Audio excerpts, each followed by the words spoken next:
பிரியமான சகோதர சகோதரிகள், இன்றைக்கு நாம ஆதியாகத்தை பற்றி பார்த்துட்டு இருக்கோம். ஆபிரகாம், ஈசாக்கு, யாக்கோபு.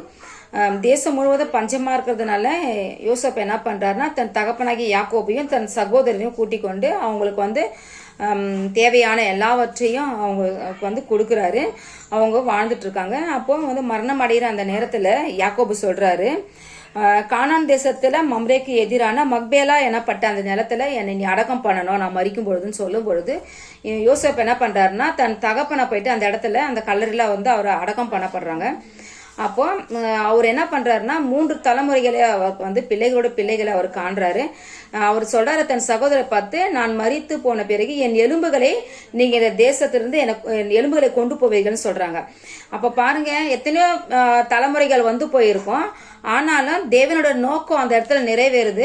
அவர் முன்னாடியே சொன்ன அந்த தீர்க்க தரிசனத்தை அவங்க எகிப்தை விட்டு கிளம்பும் பொழுது யோசேப்போட எலும்புகள் எடுத்துட்டு போறாங்கன்னா நம்ம அதை பார்க்கும்போது மிகவும் ஆச்சரியமா இருக்கு. நம்ம சில நேரத்துல எல்லா விஷயத்தையும் மறந்து போயிடுவோம்.